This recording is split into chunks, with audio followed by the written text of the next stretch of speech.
Hi friends, அனைவருக்கும் வணக்கம். இன்றைக்கி நம்ம 11th எக்கனாமிக்கில் 9th பாடம், அதாச்சும் இந்தியாவின் மேம்பாடு அனுபவங்கள், அந்த பாடத்தை பார்க்க போகிறோம். Already 7th 8th lesson complete பண்ணியிருக்கோம். இன்னும் அந்த லெசன்ஸ் கம்ப்ளீட் பண்ணாதவங்க வீடியோ பார்த்து கம்ப்ளீட் பண்ணிவிடுங்க சீக்கிரம். அந்த 2 பாடத்தை கம்பேர் பண்ணும்போது இது ரொம்ப கொஞ்சம் சின்ன பாடம் தான். ஸோ சீக்கிரமாக படித்து முடிச்சிடலாம் வாங்க. ஃபஸ்ட்டு என்ன கொடுத்துருக்காங்க பாருங்கள். இந்தியாவின் மேம்பாடு அனுபவங்கள், கற்றல் நோக்கங்கள் பாருங்கள். இந்தியாவில் கொண்டு வரப்பட்ட பொருளாதார சீர்திருத்தங்களை புரிஞ்சிக்கிறது தான் இந்த பாடத்தினுடைய நோக்கம் கொடுத்துட்டாங்க. அறிமுகம் என்ன கொடுத்துருக்காங்க. இந்தியா 1947 விடுதலை அடையும் போது பொருளாதாரத்தில் பின்தங்கிய நிலையில் தான் இருந்தது. அறிவியல் மற்றும் தொழில்நுட்பங்களின் பின்தங்கிய நிலையில் இருந்ததால் தொழில்மயமாதல் மிக குறைவாக தான் இருந்துச்சு அப்படின்னு கொடுத்துருக்காங்க. ஜஸ்ட் ஒரு இன்ஃபர்மேஷன் மாதிரி நம்ம அண்டர்ஸ்டாண்டிங்காக கொடுத்துருக்காங்க. எல்லாமே உற்பத்தி திறன்லாம் குறைவாக இருந்தது. போக்குவரத்து, தகவல் தொடர்பு இது எல்லாமே பின்தங்கிய நிலையில் தான் இருந்தோம். அதே மாதிரியே கல்வியும் சுகாதார வசதிகளும் போதுமானதாக இல்லாமல் இருந்துச்சு. இதனால் என்ன ஆச்சு அப்படின்னா, நம்மளுக்கு வறுமை, வேலையின்மை இதுதான் நாட்டில் ரொம்ப பெரிய சிக்கலாக இருந்தது. 2 மிகப்பெரிய சிக்கலாக என்னென்ன இருந்துச்சு, வறுமை இருந்துச்சு, வேலையின்மை இருந்துச்சு. இதன் காரணமாக மக்களின் வாழ்க்கை தரம் பின்தங்கிய நிலையில் தான் இருந்துச்சு அப்படின்றத சொல்லியிருக்காங்க. ஸோ எப்போது விடுதலை அடைந்த போது. ஸோ விடுதலைக்கு அப்புறம் என்ன பண்ணாங்க அப்படின்னா, 1991 இந்திய பொருளாதாரத்தில் ஒரு திருப்பு முனையாக அமைந்தது. ஏன்னா அந்த டைமில் தான் 1991 தான் பொருளாதார சீர்திருத்தங்கள் கொண்டு வந்திருப்பாங்க. ஸோ அதில் எல்பிஜி அப்படின்றத கொண்டு வந்திருப்பாங்க. தாராளமயமாக்கல், தனியார் மயமாக்கல், உலகமயமாக்கல் அப்படின்னு சொல்லி நம்ம பார்த்துருப்போம் ஆல்ரெடி. ஸோ அது கொண்டு வந்ததுலேருந்து நம்ம பொருளாதாரத்தில் அதிக அளவு முன்னேற்றம் ஏற்பட்டிருக்கு அப்படின்றத நம்ம தெரிஞ்சுக்கிறோம். இந்த கொள்கைகள் தொழிற்சாலை, வணிகம், நிதி, வேளாண்மை முதலான பொருளாதாரத்தின் பல துறைகளின் பலவீனத்தையும் முட்டுக்கட்டையாக இருந்த கடுமையான தடைகளை மாற்றுவதையும் முக்கியமான நோக்கமாக கொண்டிருந்தது அப்படின்றத கொடுத்துருக்காங்க. அதை பாருங்கள், நான் சொன்னது எல்பிஜி சொன்னேன் இல்லையா, இப்போது அதை தான் கொடுத்துருக்காங்க பாருங்கள். தாராளமயமாதல், தனியார் மயமாதல், உலகமயமாதல், அதாவது லிபரலைசேஷன், ப்ரைவேட்டைசேஷன், குளோபலைசேஷன், அது என்னென்ன அப்படின்னு பார்க்கலாம். இதுதான் 3 முக்கிய தூண்களாக இருக்குது. புதிய பொருளாதார கொள்கையினுடைய முக்கிய தூண்கள் இது 3 தான். தாராளமயமாக்குதல் அப்படின்னா என்ன அப்படின்னா, தொழில்துறை மீது அரசு கட்டுப்பாடுகளை எல்லா நிலைகளிலும் நீக்குவதையோ தளர்த்துவதையோ குறிக்கும். ஒரு தொழில்துறையில் நம்ம கவர்மெண்ட்டு கண்ட்ரோல் பண்ணிக்கிட்டே இருக்காங்க அப்படின்னா அது என்ன பண்ணாது, இன்னும் டெவலப் ஆகாது, அப்படியே தான் இருக்கும். ஸோ எல்லா உரிமத்தையும் நீக்கிறது தான், அந்த எல்லா கண்ட்ரோலையும் நீக்குது தான் தாராளமயமாக்குதல் அப்படின்றத சொல்லியிருக்காங்க. அதான் கொடுத்துருக்காங்க பாருங்கள். உரிமங்கள், கட்டுப்பாடுகள், நெறிப்படுத்துதல் ஆகியவற்றை நீக்குதல். அதுக்கு பதில் என்ன, சலுகைகள் கொடுக்குறாங்க, ஊக்கத்தொகைகள் கொடுத்து என்ன பண்ணுறாங்க, தொழில்துறையினுடைய நிதி நிறுவனங்களினுடைய பங்களிப்பு தாராளமயமாக பண்ணுறாங்க. புரியுதுங்களா? இந்த கான்செப்ட் புரிஞ்சிச்சிங்களா? தாராளமயம்னா என்ன அப்படின்னா, அது மேலே இருக்கக்கூடிய கட்டுப்பாடுகள், அதுக்கப்புறம் கட்டுப்பாடுகள், உரிமங்கள், லைசன்ஸ் வாங்கணும், நிறைய கண்ட்ரோல் இது பண்ணணும் அப்படின்னா தொழில் பண்ணுறவங்க எப்படி பண்ணுவாங்க, பண்ண முடியாது. அதுக்கப்புறம் என்ன பண்ணுறாங்க, சலுகைகள் கொடுக்குறாங்க, அதே மாதிரி ஊக்கத்தொகைகள்லாம் கொடுத்து அவங்களுக்கு நீங்கள் நல்லபடியாக தொழில் பண்ணுங்க அப்படின்னு சொல்லும்போது அவங்க ஆட்டோமேட்டிக்காக என்ன பண்ணுவாங்க, நல்லபடியாக தொழில் நடக்கும் இல்லையா? அதுக்காக தான் இந்த தாராளமயமாக்கல். அவங்களுக்கு நிதி நிறுவனங்களுடைய பங்களிப்பு அதிகமாக கொடுக்கும்போது அந்த தொழில் ஆட்டோமேட்டிக்காக டெவலப் ஆகும். தொழில் டெவலப் ஆகும்போது ஆட்டோமேட்டிக்காக நமக்கு ஜிடிபி வளரும், மக்களும் இதனால் நன்மை அடைவாங்க, நாட்டின் பொருளாதாரமும் உயரும். அதுதான் தாராளமயமாக்கல் அப்படின்னு சொல்லியிருக்காங்க. இதில் நேர் விளைவுகள் அப்படி கொடுத்துருக்காங்க. அதே மாதிரியே அதனுடைய ப்ளஸ்ஸு மைனஸ் கொடுத்துருக்காங்க பாருங்கள். இந்த டயக்ராமில் வெளிநாட்டு முதலீடு அதிகரிக்குது. இந்த மாதிரி பண்ணுறதுனால வெளிநாட்டிலேருந்து நிறைய பேர் இன்வெஸ்ட் பண்ணுறாங்க ஈஸியாக. அதேமாதிரி உற்பத்தி நமக்கு அதிகரிக்குது, தொழில்நுட்ப வளர்ச்சியும் அதிகரிக்குது, அதேமாதிரி ஜிடிபி வளர்ச்சி விதமும் அதிகரிக்குது. நம்ம சொன்னோம் இல்லையா, அதுதான். இதே மைனஸ் என்னென்ன, இதில் என்னென்ன நெகட்டிவ் இருக்குது அப்படின்னா, வேலையின்மை அதிகரிப்பு, அதே மாதிரி வரி வரவு குறைவு. வேலையின்மை அதிகரிக்குது, நிறைய தொழிற்சாலைகளை இதுவாகும்போது வேலையின்மை என்ன அது மனிதர்களுக்கு கம்மியாகுதுன்னு கொடுத்துருக்காங்க. அதே மாதிரி வரி நம்மளுக்கு வர்றது வரி வராமல் போகுது அப்படின்றத கொடுத்துருக்காங்க. ஏன்னா நிறைய ஃப்ரீயாகவே கொடுக்கும்போது வரி நம்மளுக்கு வருமானம் வராது. அதுதான் தனியார் மயமாக்குதல், ப்ரைவேட்டைசேஷன் அப்படின்னா என்ன அப்படின்னா, தனியார் மயமாக்கல் என்பது பொதுத்துறையின் நிர்வாகத்தையும் உரிமையையும் தனியாருக்கு மாற்றுவதை குறிக்கும். ஒரு பொதுத்துறையால் ஒரு டிபார்ட்மெண்ட் இருக்குது அப்படின்னா அது என்ன பண்ணிடுவாங்க, எடுத்து தனியாருக்கு கொடுத்துருவாங்க. ஸோ ப்ரைவேட் அந்த துறையை எடுத்து நடத்தும். அதுதான் தனியார் மயமாதல் அப்படின்றத கொடுத்துருக்காங்க. இதில் அரசுலாம் முதலீடு பண்ணுறதை குறைச்சிக்கும். அதே மாதிரியே பொதுத்துறை நிறுவனங்களை தனியார் துறைக்கு மாற்றி அமைத்தல் ஆகியவை தனியார் மயமாதல். அரசு வந்து நம்ம அவங்க ஒரு ஷேர்லாம் கொடுப்பாங்க இல்லையா, நீங்கள் இது பண்ணுங்க அப்படின்னு சொல்லிட்டு அமௌண்ட்டு, அது மாதிரிலாம் அரசு கொடுக்க மாட்டாங்க நிதியெல்லாம். ப்ரைவேட்டுக்கிட்ட கொடுத்துட்டாங்கன்னா அந்த ப்ரைவேட்லேருந்து என்ன பண்ணுவாங்க, நிதியெல்லாம் வழங்கி அவங்களே அது எல்லாத்தையும் மெயின்டைன் பண்ணி பார்த்துப்பாங்க. இதுதான் தனியார் மயமாதல். அடுத்து உலகமயமாதல், குளோபலைசேஷன் அப்படின்னா என்ன அப்படின்னா, உள்நாட்டு பொருளாதாரம், அதாச்சு இந்திய பொருளாதாரத்தை ஏனைய உலக நாடுகளோட அவங்க பொருளாதாரத்தோடு இணைப்பது தான் உலகமயமாதல் அப்படின்றத சொல்கிறாங்க. இப்போ நம்மக்கிட்ட இருக்க ஒரு பொருட்கள் எல்லாத்தையும் எடுத்துகிட்டு போய் வேறு நாட்டில் போய் விற்கிறது ஈஸியாக, அதே மாதிரி அந்த நாட்டில் இருக்க பொருட்கள்லாம் நம்ம கிட்ட வணிகம் அவங்க வந்து ஈஸியாக பண்ணுறது. ஸோ இந்த மாதிரிலாம் ஃப்ரீயாக ஓப்பன் இதில் பண்ணி ஈஸியாக வந்து பண்ணுற மாதிரி விட்டுருக்காங்க. அதுதான் வந்து உலகமயமாதல் அப்படின்ற சொல்லியிருக்காங்க. இப்போ நம்ம வந்து சைனா மொபைலை நம்ம யூஸ் பண்ணுறோம், அதே மாதிரியே ஜப்பான் ப்ராடக்ட்டு நம்ம இப்போ ஈஸியாக யூஸ் பண்ணிகிட்ருக்கோம். எப்படி? இந்த உலகமயமாதல் மூலமாக தான். ஏன்னா ஈஸியாக வந்து அவங்க இங்கே வந்து ட்ரேட் பண்ண முடியும், அதே மாதிரி இங்கேருந்து நம்ம ப்ராடக்ட்ஸை அங்கே ஏற்றுமதி பண்ண முடியும். அதுதான் உலகமயமாதல். சுங்கவரி குறைப்பு, சுங்கவரி தவிர்ப்பு ஆகிய செயல்பாடுகளின் மூலம் இறக்குமதியை எளிமைப்படுத்துதல், வெளிநாட்டு நேரடி முதலீடு, வெளிநாட்டு தொகுப்பு முதலீடுக்கான கதவுகளை திறந்து வைப்பது முதலான ஒரு சில நடவடிக்கைகள் உலகமயமாக்குதலின் அளவீடுகள். இப்போ சுங்கவரியெல்லாம் குறைச்சிட்டாங்க அப்படின்னா நம்ம என்ன பண்ணலாம், ஈஸியாக வந்து இறக்குமதி பண்ணலாம் அங்கேருந்து. அதை நான் சொன்னல, வேறு கண்ட்ரியிலேருந்து நம்ம ஈஸியாக இறக்குமதி பண்ணலாம். அதே மாதிரியே வெளிநாட்டு நேரடி முதலீடு, அவங்க வந்து இங்கே இன்வெஸ்ட் பண்ணணும் அப்படின்னா அவங்க வந்து ஒரு முதலீடு பண்ணணும், ஒரு தொழில் பண்ணணும் அப்படின்னா, அதே மாதிரி தொகுப்பு முதலீடு, இதுக்கெல்லாம் ஈஸியாக அவங்க வந்து நம்ம கொடுத்துட்டோம் அப்படின்னா எந்த கண்ட்ரோல் இல்லாமல் அவங்க ஈஸியாக இது பண்ணுவாங்க. இங்கே வந்து நிறுவனத்தை அமைச்சு அவங்க டெவலப் ஆவாங்க. அது மூலமாக நமக்கு ஜிடிபி வந்து உயரும் முதலீடு அவங்க கொடுக்கும்போது. ஸோ அதுதான் இதெல்லாம் வந்து உலகமயமாதல் அப்படின்றத கொடுத்துருக்காங்க. இதனால் நேர் விளைவுகள் என்ன கொடுத்துருக்காங்க பாருங்கள். அங்காடி விரிவாக்கம், இங்கே மார்க்கெட்லாம் டெவலப் ஆகுது. அதே மாதிரி உள்கட்டமைப்பு வளர்ச்சி அடையுது.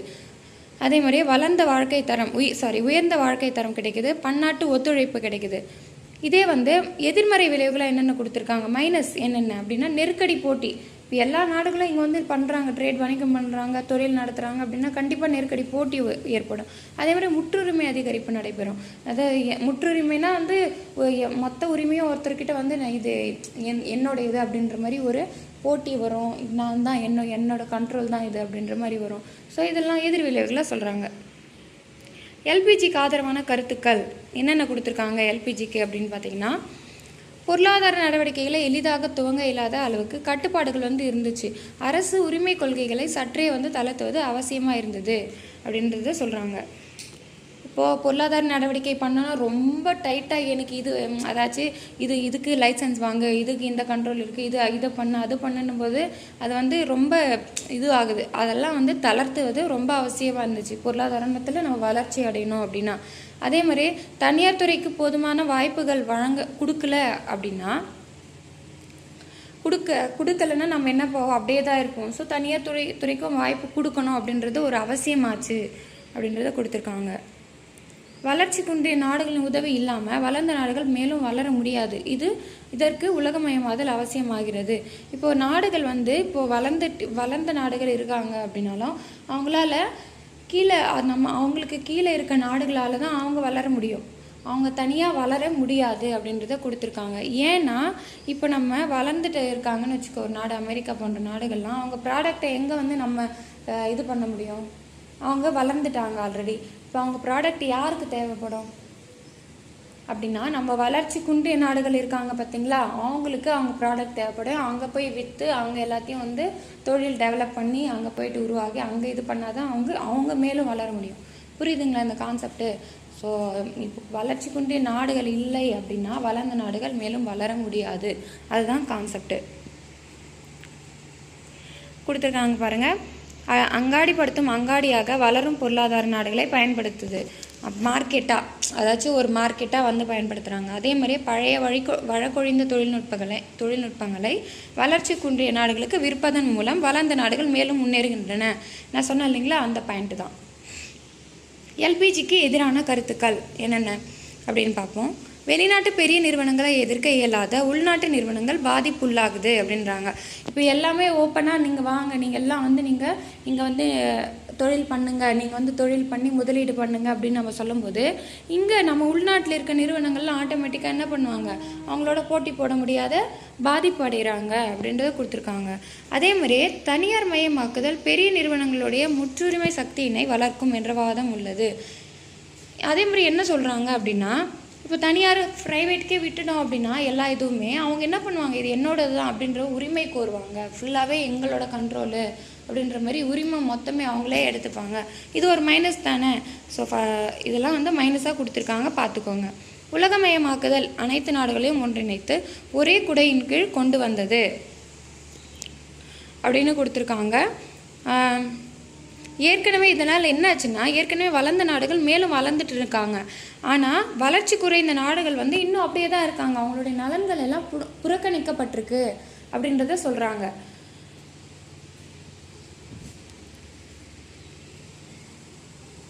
புரிஞ்சுங்களா இந்த பாயிண்ட்டு? வளர்ந்த நாடுகள் வளர்ந்துக்கிட்டே தான் இருக்குது, வளர்ச்சி குன்றிய நாடுகள் அப்படியே தான் வந்து இருக்குது, அவங்களுடைய நலன்கள் அப்படியே தான் இருக்குது அப்படின்றத கொடுத்துருக்காங்க. இதெல்லாம் ஒரு அண்டர்ஸ்டாண்டிங், ஏதாவது உலகமயமாதல்னா என்ன, அதெல்லாம் ப்ளஸ் என்ன மைனஸ் என்னன்னு தெரிஞ்சுக்கணுன்றதுக்காக இது கொடுத்துருக்காங்க. ஸோ இதை நம்மளும் வந்து அதை படிக்கிறது நல்லது, அதனால் எக்ஸ்பிளைன் பண்ணியிருக்கேன். டேட்டாஸ்லாம் வந்து இதுக்கப்புறம் வர பாயிண்ட்ஸில் வரும். 1991 அதாச்சும் 1991ஆம் ஆண்டுக்கு பின்னர் இந்தியாவில் ஏற்பட்ட மாற்றங்கள் என்னென்ன அப்படின்றத கொடுத்துருக்காங்க பாருங்கள். இங்கே வெளிநாட்டு செலாவணியின் கையிருப்பு அதிகரிச்சிச்சு. ஆமாம், அவங்கெல்லாம் வந்து நம்ம முதலீடு பண்ணும்போது அவங்களுடைய கையிருப்பு, அவங்களோட பணம் நமக்கு கிடைச்சிது நிறைய. அதே மாதிரி தொழில்மயமாதல் விரைவாக நடைபெற்றுச்சு. நுகர்வு முறை மேம்படுத்த துவங்குச்சு அப்படின்றாங்க. வாங்குகிற சக்தி அதை மேம்படுத்த துவங்குச்சு. அதுக்கப்புறம் விரைவு நெடுசாலைகள், அப்புறம் மெட்ரோ ரயில், மேம்பாலங்கள், விமான நிலையங்கள் முதலான உள்கட்டமைப்பு வசதிகள் பெருகுச்சு. ஆமாம், இப்போ நம்ம வந்து ஜப்பான்லேருந்து வந்து நமக்கு இங்கே வந்து ஹெல்ப் பண்ணுறாங்க இல்லையா, ஒரு ஏதாச்சும் ஒரு ஃபார் எக்ஸாம்பிள் நகர்ப்புறமாக மாற்றணும் அப்படின்றதுக்காக இப்போ ஜப்பான்லேருந்து வந்து நமக்கு ஹெல்ப் பண்ணாங்க. கரண்ட் அஃபேர்ஸ்லாம் படிக்கும்போது பார்த்துருக்கீங்களா, அந்த நாட்டிலேருந்து நம்ம இந்தியாவுக்கு ஹெல்ப் பண்ணியிருக்காங்க அப்படின்ற மாதிரி, அதுதான் அதெல்லாம் இங்கே கொடுத்துருக்காங்க. அதே மாதிரி வறுமை, வேலையின்மை, வேதங்காட்டுதல், சமுதாய புறக்கணிப்புகள், வளம் குன்றிய நிலை, பின்தங்கிய பொருளாதாரம், பணவீக்கம் அதிகரித்தல், வேலையின்மையின் தேக்கம், உணவு பாதுகாப்பின்மை மற்றும் தொழிலாளர்கள் இடப்பெயர்ச்சி ஆகிய அடிப்படை பொருளியல் சிக்கல்களை பெருமளவு இந்திய மக்கள்கள் எதிர்கொள்கிறாங்க அப்படின்றத கொடுத்துருக்காங்க. முதலீட்டு விலக்கல் டிஸ்இன்வெஸ்ட்மெண்ட் அப்படின்னா என்ன அப்படின்னா, பொதுத்துறை நிறுவனங்களின் பங்குகளை பிற தனியார் நிறுவனங்கள் அல்லது வங்கிகளுக்கு விற்பது தான் முதலீட்டு விலக்கல் அப்படின்றாங்க. டிஸ்இன்வெஸ்ட்மெண்ட் அப்படின்றத பொதுத்துறை நிறுவனங்களுடைய பங்குகளை தனியார் நிறுவனங்களுக்கும் அதுக்கப்புறம் வங்கிகளுக்கும் விற்கிறது தான் வந்து முதலீட்டு விலக்கல், டிஸ்இன்வெஸ்ட்மெண்ட். ஆனால் முதலீட்டு விலக்கல் வந்து இன்னும் முழுசாக வந்து முழுவதுமாக நடைபெறவில்லை அப்படின்னு கொடுத்தாச்சு. அடுத்து இந்திய பொருளாதாரத்தின் நிலைமை என்ன கொடுத்துருக்காங்க பாருங்கள். 2015, 14, 15, 16, 17 இந்தியா வந்து சீனாவோட கம்பேர் பண்ணி கொடுத்துருக்காங்க. ஜஸ்ட் பார்த்துக்கோங்க என்ன கொடுத்துருக்காங்க பாருங்கள். IMF பன்னாட்டு பண நிதியம், இன்டர்நேஷ்னல் மானிட்டரி ஃபண்டு அப்படின்றது நோட்டில் வந்து குறிச்சிக்கோங்க தெரியாதவங்க. ஸோ 2016 இந்தியாவின் உள்நாட்டு மொத்த உற்பத்தியின் GDP எவ்வளோ இருந்துச்சு அப்படின்னு கொடுத்துருக்காங்க பாருங்கள். 2251 பில்லியன் அமெரிக்க டாலராக இருந்தது அப்படின்னு சொல்லியிருக்காங்க. 2016 எவ்வளோ இருந்துச்சு GDP? 2251 பில்லியன் அப்படின்றது அமெரிக்க டாலராக இருந்துச்சு. GDP மதிப்பில் இந்தியாவின் பங்கு 2.99 விழுக்காடு ஆகும். அதான் 3 விழுக்காடு ரவுண்டாக ஞாபகம் வச்சுக்கோங்க. GDP மதிப்பில் இந்தியாவினுடைய பங்கு 3 ரவுண்டாக ஞாபகம் வச்சுக்கோங்க. அப்படி இல்லைன்னா 2.99 அப்படி ஆப்ஷன் இருந்தால் அது போட்டுக்கோங்க. மக்கள் தொகையில் சுமார் 17.5% உலக நிலப்பரப்பில் 2.4% கொண்டுள்ளது. இந்த டேட்டா நம்ம ஆல்ரெடியே வந்து பார்த்துருக்கோம். 7th லெசனில் பார்த்துருக்கோம். 2016 உலக அளவில் பொருளாதார நிலையில் 7வது இடத்தில் உள்ளது. பார்த்தோமா, இந்த டேட்டாவும் ஆல்ரெடி பார்த்துருக்கோம். ஆசிய நாடுகளில் மொத்த உற்பத்தியில் சீனா, ஜப்பான் ஆகிய நாடுகளுக்கு அடுத்து இந்தியா 3வது இடத்தில் உள்ளது. இதுவும் பார்த்தோம். இந்தியாவில் உலகத்தோடு கம்பேர் பண்ணும்போது GDPயில் 7வது இடம் பார்த்தோம். ஆசியா நாடுகளோடு கம்பேர் பண்ணும்போது GDPயில் 3வது இடம்.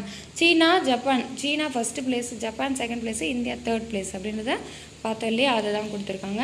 2016 மொத்த ஆசியாவின் GDP அளவில் 8.5 0 விழுக்காடு இந்தியாவின் பங்காக உள்ளது. ஸோ இந்த டேட்டா பார்த்துக்கோங்க. 2016 ஆசியா, அதாவது மொத்த ஆசியாவில் ஜிடிபி அளவில் கிட்டத்தட்ட 8.50 விழுக்காடு நம்ம இந்தியாவினுடைய பங்காக உள்ளது. இந்த டேட்டா தான் ரொம்ப நம்ம எக்ஸாமுக்கு முக்கியம். இன்கேஸ் கேட்கறதுக்கு வாய்ப்புகள் வந்து அதிகம் இந்த டேட்டாஸு. ஸோ நம்ம இது வரைக்கும் பார்த்ததை ஒரு சின்ன ரிவிஷன் பார்த்துட்டு வந்துடலாம். முன்னாடி பேஜ் எல்லாத்தையும். இந்தியா வந்து விடுதலை அடையும் போது எப்படி இருந்துச்சு அப்படின்னா, வறுமை, வேலையின்மையெல்லாம் அதிகமாக இருந்துச்சு. இது ரெண்டும் மிகப்பெரிய சிக்கல்களாக இருந்துச்சு அப்படின்றத பார்த்தோம். அதே மாதிரி இந்திய பொருளாதாரத்தில் எந்த ஆண்டு ஒரு மிகப்பெரிய திருப்பு முனையாக அமைந்தது அப்படின்னா 1991. ஓகேங்களா? ஏன்னா அந்த ஆண்டில் தான் வந்து பொருளாதார சீர்திருத்தங்கள் வந்து பண்ணியிருப்பாங்க, நடவடிக்கைகள். என்னென்ன நடவடிக்கைகள் பண்ணாங்க அப்படின்னா, எல்பிஜி, எல்னா என்னது லிபரலைசேஷன், பினா ப்ரைவேட்டைசேஷன், ஜினா குளோபலைசேஷன், தாராளமயமாக்குதல், தனியார் மயமாக்குதல், உலகமயமாதல் அப்படின்றது. தொழில்துறை மீது அரசு கட்டுப்பாடுகளை எல்லா நிலைகளிலும் நீக்குவதையோ தளர்த்துவதையோ குறிப்பது என்னது அப்படின்னா தாராளமயமாதல் அப்படின்னு சொல்லியிருக்காங்க. இதே உள்நாட்டு பொருளாதாரத்தையும் ஏனைய உலக பொருளாதாரத்தையும் இணைப்பது என்ன அப்படின்னா உலகமயமாதல் அப்படின்றத சொல்லியிருக்காங்க. எஃப்டிஐ அப்படின்னா வெளிநாட்டு நேரடி முதலீடு. எஃபிஐ அப்படின்னா என்ன அப்படின்னா வெளிநாட்டு தொகுப்பு முதலீடு. தனியார் மயமாக்குதல் அப்படின்னா பிரைவேட்டைசேஷன். பொதுத்துறையின் நிர்வாகத்தையும் உரிமையையும் தனியாருக்கு மாற்றுவதை எவ்வாறு அழைக்கலாம் அப்படின்னா தனியார் மயமாக்குதல் அப்படின்னு சொல்லி அழைக்கிறோம்.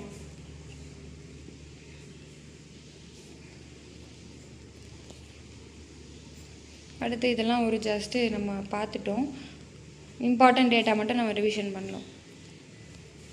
முதலீட்டு விலக்கம் அப்படின்னா என்ன அப்படின்னா பொதுத்துறை நிறுவனங்கள் பங்குகளை பிற தனியார் துறை நிறுவனங்கள் அல்லது வங்கிகளுக்கு விற்பது தான் முதலீட்டு விலக்கல். முதலீட்டு விலக்கல் எப்படி சொல்கிறாங்க? டிஸ்இன்வெஸ்ட்மெண்ட் அப்படின்றத சொல்கிறாங்க. பன்னாட்டு பண நிதியம் அது வந்து எப்படி சொல்கிறாங்க? ஐஎம்எஃப். ஐஎம்எஃப்பின் விரிவாக்கம் என்ன அப்படின்னு கேட்கறதுக்கு சான்சஸ் இருக்குது. International monetary fund. அதை வந்து நோட் பண்ணிக்கோங்க. 2016 இந்தியாவின் மொத்த உள்நாட்டு உற்பத்தியினுடைய அளவு எவ்வளோ நடப்பு விலையில் அப்படின்னு பார்த்தீங்கன்னா அளவு எவ்வளவு அப்படின்னு கேட்குறாங்க அப்படின்னா 2251 பில்லியன் அமெரிக்க டாலர் அப்படி இருந்துச்சு. ஜிடிபி மதிப்பில் இந்தியாவின் பங்கு மொத்தம் எவ்வளோ அப்படின்னு பார்த்தீங்கன்னா உலக அளவில் ஜிடிபி மதிப்பில் இந்தியாவின் பங்கு எவ்வளோன்ட்டு பார்த்தோம் 2.99 விழுக்காடு. அப்படி இல்லை 2.99 இல்லைன்னா 3% இருந்தாலும் அதுதான் கரெக்ட் ஆன்சர் பண்ணணும். மக்கள் தொகையில் உலக மக்கள் தொகையில் இந்தியாவினுடைய சதவீதம் எவ்வளவு அப்படின்னா 17.5 17% ஆகும். உலக நிலப்பரப்பில் எத்தனை சதவீதம் இந்தியா கொண்டுள்ளது அப்படின்னா 2.4%. இதே உலக வருவாயில் இந்தியாவின் பங்கு எவ்வளோ அப்படின்னு பார்த்தோம்னா 1.2%. இது ஆல்ரெடி 7th லெசனில் வந்து பார்த்துருக்கோம். அந்த லெசன் பார்க்காதவங்க அந்த வீடியோ இருக்குது, பார்த்துட்டு வாங்க. அடுத்து 2016 உலக அளவில் பொருளாதார நிலையில் 7வது இடத்துல உள்ளது. எத்தனையாவது இடத்தில் உள்ளது? பொருளாதார நிலையில் 7வது இடம். ஆசிய நாடுகளில் மொத்த உற்பத்தியில் முதலிடத்தில் உள்ள நாடு எது அப்படின்னா சீனா. இதே 2வது இடத்தில் உள்ள நாடு எது அப்படின்னா ஜப்பான். நம்ம இந்தியா எத்தனையாவது இடத்தில் உள்ளது அப்படின்னு கேட்டிங்கன்னா 3வது இடம். இதே உலக அளவில்னு பார்த்தீங்கன்னா 7வது இடம் ஜிடிபியில். ஆசிய நாடுகளில் கம்பேர் பண்ணும்போது 3வது இடம். 2016 மொத்த ஆசியாவின் ஜிடிபி அளவில் எத்தனை விழுக்காடு இந்தியாவின் பங்காக இருந்தது அப்படின்னு பார்த்தீங்கன்னா 8.50%. ஓகே, அடுத்து பார்க்கலாம். தொழில்துறை சீர்திருத்தங்கள். புதிய தொழில் கொள்கையை ஜூலை 24, 1991 பாரத பிரதமர் அறிவித்தார். அந்த டைமில் யார் பாரத பிரதமராக இருந்திருப்பார் அப்படின்னா நரசிம்மர் அவங்க தான் இருந்திருப்பாங்கன்னு நினைக்கிறேன். அவங்க தான். ஓகேங்களா? புதிய தொழிற்கொள்கையை ஜூலை எந்த மாதம் எந்த ஆண்டுன்றது ஞாபகம் வச்சுக்கணும். ஜூலை 24, 1991. ஓகேங்களா? புதிய கொள்கை தொழில்துறையில் கணிசமான கட்டுப்பாடுகளை தளர்த்தியது. தொழிற்கொள்கையின் முதன்மையான நோக்கங்கள் அதிகாரத்தின் பிடியில் இருக்கும் பல தொழில்களை முன்னேற்றுவது தான். அதாச்சும் நம்ம ஆல்ரெடி பார்த்தோம் இல்லையா, அதுதான். அதாச்சும் வெளிநாட்டு நேரடி முதலீடுகள் உள்ள கட்டுப்பாடுகளை ஒழிக்கிறது. அப்புறம் எம்ஆர்டிபி சட்ட கட்டுப்பாடுகளிலிருந்து உள்நாட்டு நிறுவனங்களை தளர்த்துவது, உற்பத்தி திறனிலும் வேலைவாய்ப்பிலும் நீடித்த வளர்ச்சியை பராமரிப்பது, சர்வதேச போட்டிகளை எதிர்கொள்வது, இதெல்லாம் வந்து ஒரு தொழில்துறை சீர்திருத்தமாக இருந்துச்சு. தொழிற்கொள்கையில் அரசு எடுத்த முக்கிய முயற்சிகள் என்னென்ன அப்படின்னு கொடுத்துருக்காங்க பாருங்கள். இதெல்லாம் வந்து முக்கிய முயற்சிகளாக கொடுத்துருக்காங்க. தொழில் உரிமங்கள் விலக்கம் செய்யப்பட்டுச்சு, லைசன்ஸ்லாம் விலக்குனாங்க. அதே மாதிரி ஒதுக்கீட்டை வந்து நீக்குதல், அதே மாதிரி தொழில் கட்டுப்பாடுகள் மற்றும் சீர்திருத்தங்கள் கொண்டு வரப்பட்டது. எம்ஆர்டிபி அப்படின்ற ஒரு சட்டம் வந்துச்சு, அந்த சட்டத்தை ஒழிச்சிருப்பாங்க. வெளிநாட்டு முதலீட்டு கொள்கையும் வெளிநாட்டு தொழில்நுட்ப கொள்கையும் வந்து கொண்டு வந்திருப்பாங்க அப்படின்றத கொடுத்துருக்காங்க. இந்த டயக்ராமில் பாருங்கள், 1991க்கு முன்னாடி எப்படி இருந்துச்சு, அதுக்கு பின்னாடி எப்படி இருந்துச்சு தொழில்துறை கட்டுப்பாடுன்னு கொடுத்துருக்காங்க பாருங்கள். அனைத்து பொருட்களுக்கும் தொழில் உரிமம் பெற வேண்டும். முன்னாடி எப்படி இருந்துச்சு, எல்லாத்துக்கும் லைசன்ஸ் பெறணும். ஆனால் இங்கே வந்து 91க்கு அப்புறம் அந்த மது மற்றும் போதைப் பொருட்களுக்கான உரிமத்திற்கு தடை வழங்கப்பட்டுச்சு அப்படின்னு கொடுத்துருக்காங்க. பெரும்பான்மையான தொழில்கள் தனியார் துறைக்கு அனுமதி இல்லாமல் இருந்துச்சு 91க்கு முன்னாடி. இது 91க்கு அப்புறம் பாதுகாப்பு, அணு ஆற்றல், ரயில்வே ஆகிய பொதுத்துறையில் இருக்கும் பெரிய அளவிலான தனியார் மயமாதல், முதலீட்டை திரும்ப பெறுதல் போன்ற நடவடிக்கைகள்லாம் வந்து இது பண்ணாங்க, ஏற்படுத்துகிறாங்க. அதுக்கப்புறம் 3வது பாயிண்ட்டு, விலை நிர்ணயம் மற்றும் பகிர்வில் கட்டுப்பாடு இருந்துச்சு. விலையை நிர்ணயிக்க அங்காடிகளுக்கே அனுமதி விட்டுட்டாங்க. ஸோ இதில் என்னன்னா மொத்தமாக கட்டுப்பாடு இருந்துச்சு. இது 91க்கு அப்புறம் எல்லா கட்டுப்பாடும் நீக்கிட்டாங்க, தளர்த்திட்டாங்க. ஸோ எல்லாமே ஃப்ரீயாக வந்து அவங்க தொழில் பண்ணுறதுக்கான உரிமையை அவங்களுக்கே வழங்கிட்டாங்க. ஸோ ஃபஸ்ட்டு பாருங்கள், தொழில் உரிமை விலக்களித்தல், தொழிலுக்கு உரிமை பெறுவதிலிருந்து விலக்களித்தல் மற்றும் சிவப்பு நடைமுறையை முடிவுக்கு கொண்டு வந்துச்சு அப்படின்னு சொல்லியிருக்காங்க. இதுக்கெல்லாம் நீங்கள் லைசன்ஸ் வாங்கணும், இதுக்கு நீங்கள் ஒரு இது பண்ணணும் அப்படின்னா இதுக்கு லைசன்ஸ் வாங்கணும், அதுக்கு லைசன்ஸ் வாங்கணும்னு சொல்லி அந்த மாதிரியெல்லாம் பண்ணாமல் எல்லாத்தையும் ஃப்ரீயாக வந்து ஓப்பன் இதுவாக விட்டுட்டாங்க. அதுதான் சிவப்பு நாடா முறை அப்படின்ற ஒரு முறையும் அதுவும் எடுத்துட்டாங்க, நீக்கிட்டாங்க அப்படின்னு கொடுத்துருக்காங்க. தொழில்துறையில் உள்ள ஒதுக்கீட்டை வந்து நீக்கிட்டாங்க. முன்னதாக மூலதான தொழிற்சாலைகளும் முக்கியமான தொழிற்சாலைகளும் பொதுத்துறைக்கென ஒதுக்கப்பட்டன. அணுசக்தி, சுரங்கம், ரயில்வே ஆகிய 3 துறைகள் மட்டுமே பொதுத்துறை கீழே இருந்துச்சு. மற்ற எல்லா துறைகளும் தனியார் துறைக்கு திறந்து விட்டுட்டாங்க. அதுதான் வந்து ஒதுக்கீட்டை நீக்குதல். அதே மாதிரி பொதுத்துறை தொடர்பான சீர்திருத்தங்கள் என்னென்ன பண்ணியிருக்காங்க அப்படின்னா, பொதுத்துறை சீர்திருத்தங்கள் என்பது திறமையாக இயங்கும் நிறுவனங்களுக்கு தன்னாட்சி வழங்குறது. சரி, நீங்கள் நல்லா இதுவாக டெவலப் ஆகுறீங்க, நீங்களே வந்து எல்லாத்தையும் இது பண்ணுங்கள், ஃப்ரீடமாக இது பண்ணுங்கள் அப்படின்றது தான். அதுதான் அது. முற்றுரிமை வாணிப கட்டுப்பாட்டு சட்டம் எம்ஆர்டிபி அப்படின்ற சட்டத்தை வந்து ஒழிச்சிட்டாங்க. அதாச்சும் தொழிற்கொள்கைக்கு அப்புறம் 1991க்கு அப்புறம் முற்றுரிமை வாணிப கட்டுப்பாட்டு சட்டத்தை வந்து நீக்கிட்டாங்க. அதுக்கு பதிலாக என்ன பண்ணாங்க, 2010 வந்து என்ன பண்ணியிருக்காங்க, போட்டிக்குழு ஏற்படுத்தப்பட்டுச்சு. ஸோ போட்டிக்குழு அப்படின்ற ஒன்று எந்த ஆண்டு ஏற்படுத்தப்பட்டது, இது ரொம்ப இம்பார்ட்டண்ட்டு, 2010. ஸோ 10 பேரோட போட்டி போடணும் அப்படி ஞாபகம் வச்சுக்கோங்க. இல்லை உங்களுக்கு எப்படி நீங்கள் படித்து உங்களுக்கு கன்வீனியண்ட்டாக இருக்கும், 2010 அப்படின்றத ஞாபகம் வச்சுக்கோங்க.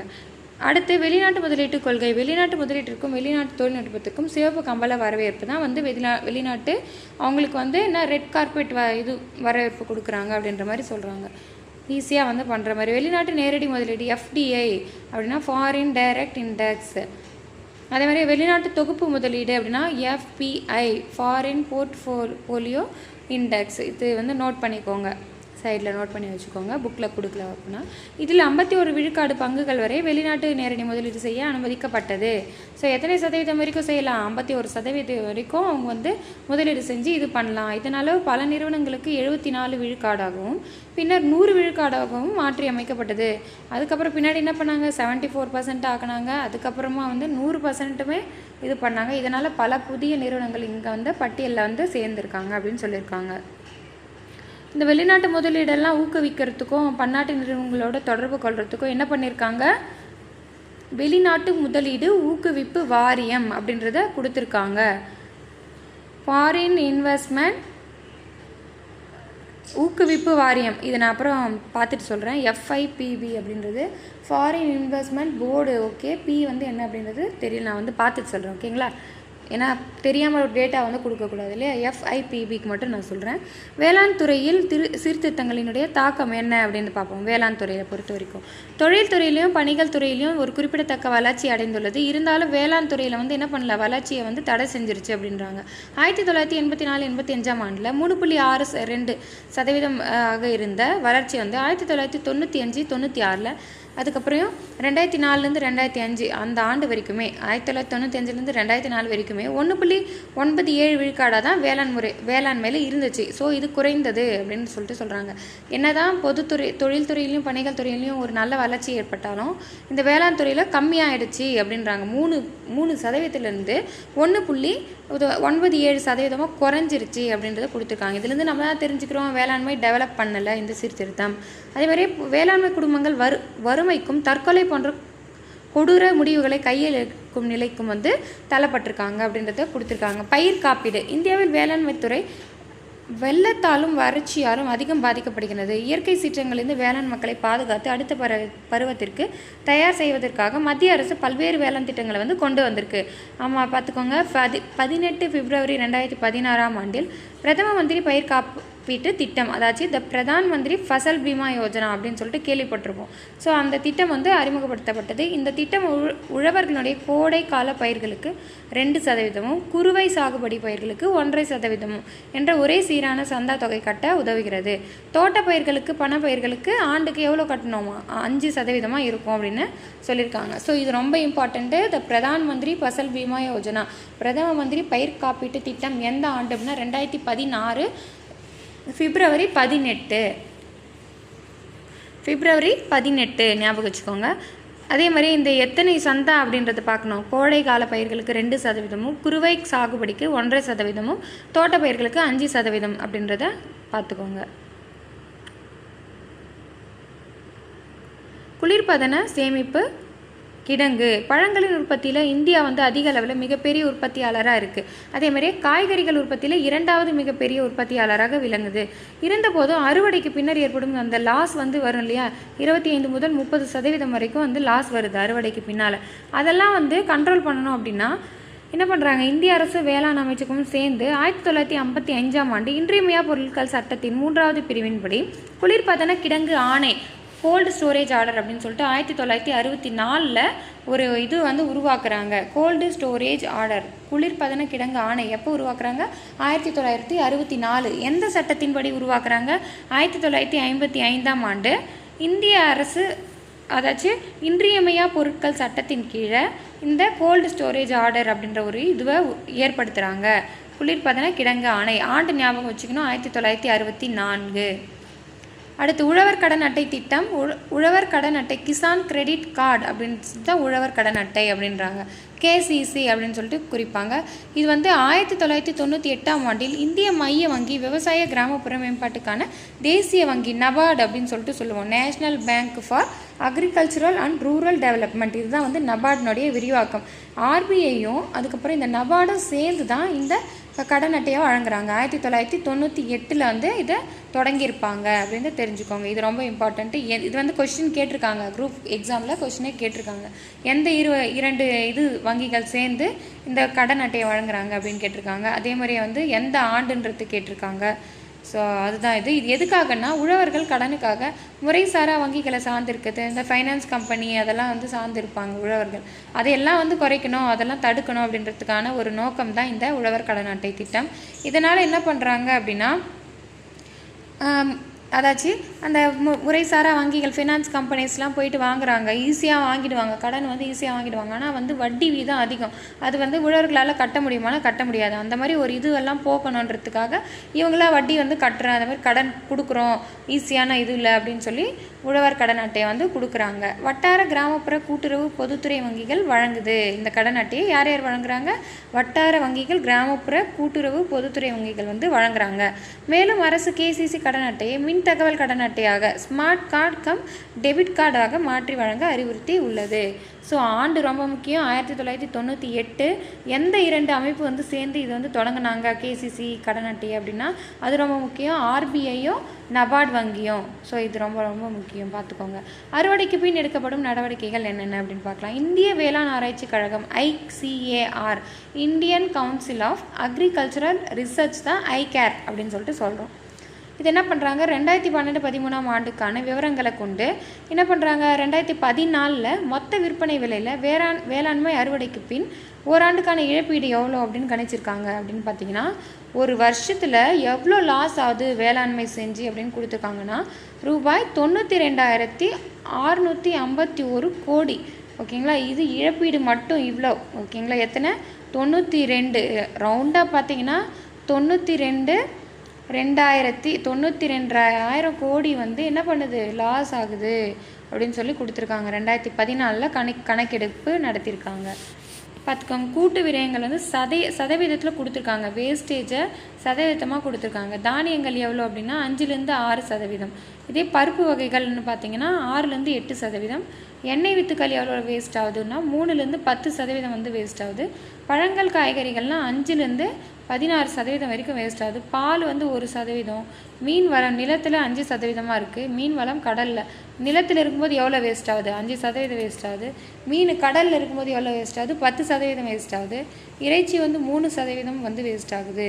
கோழி 7% வந்து வேஸ்ட் ஆகுது அப்படின்றத கொடுத்துருக்காங்க. உணவுப் பொருள் எவ்வளோ வேஸ்ட் ஆகுதுன்றதை பார்த்துக்கோங்க.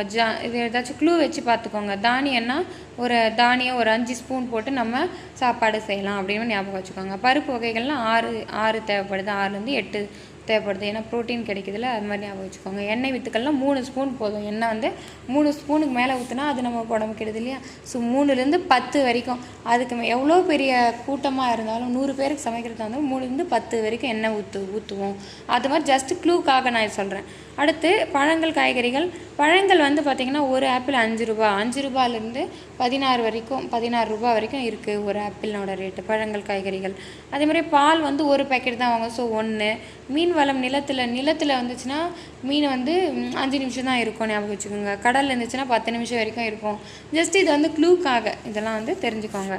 இறைச்சி வந்து பார்த்திங்கன்னா 3 இறைச்சி 3 பீஸ் தான் சாப்பிட முடியும் இறைச்சி. கோழி வந்து 7 கோழி 7 நாளும் சாப்பிட்றவங்க இருப்பாங்க. சிக்கனு ரொம்ப விரும்புகிறவங்க. ஸோ அந்த மாதிரி ஞாபகம் வச்சுக்கோங்க.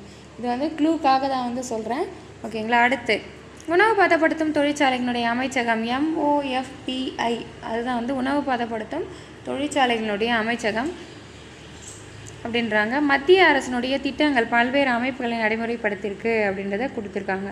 பெரிய உணவு பூங்கா, அதே மாதிரி ஒருங்கிணைந்த குளிர் இணைப்பு, அறுவடை இடத்திலிருந்து பாதுகாப்பு பெட்டகம் வரும் வரை குளிர்பாசன வசதி, அப்புறம் மதிப்பு கூட்டி பாதுகாக்கும் கட்டமைப்பு, புதிய இறைச்சி தொட்டில்கள், தர உத்தரவாத திட்டம், தரக்குறியீடு, இது ஆராய்ச்சி மேம்பாடு போன்ற முன்னேற்ற நடவடிக்கைகளை வந்து பண்ணியிருக்காங்க அப்படின்றத கொடுத்துருக்காங்க.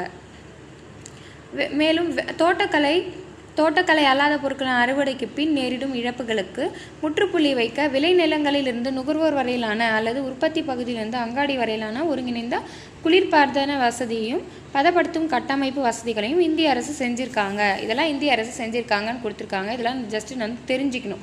ஓகேங்களா. இப்படியெல்லாம் ஒன்று இருக்குது அப்படின்னு சொல்லி நம்ம தெரிஞ்சுக்கிறோம். 2008-2009 ஆண்டு முதல் நடவடிக்கை எடுத்து வருது.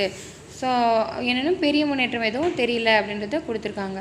அடுத்து வேளாண் பொருட்களுக்கான அங்காடி குழு. நம்ம இது வரைக்கும் என்னென்ன பார்த்தோம் இதுக்கு போன பேஜ் அப்படின்றத ஒரு ரிவிஷன் பார்த்துட்டு வந்துடலாம்.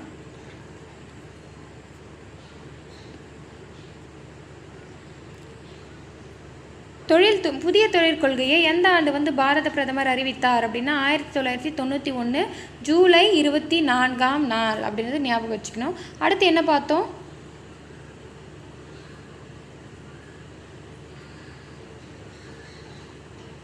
எந்த சட்டத்தை வந்து ஒழிச்சிருக்காங்க இந்த 1991க்கு அதுக்கப்புறம் அப்படின்னா MRTP சட்டத்தை வந்து ஒழிச்சிருக்காங்க. முற்றுரிமை வாணிப கட்டுப்பாட்டு சட்டம். போட்டிக்குழு எந்த ஆண்டு ஏற்படுத்தப்பட்டது? 2010ஆம் ஆண்டு ஏற்படுத்தப்பட்டது பார்த்தோம்.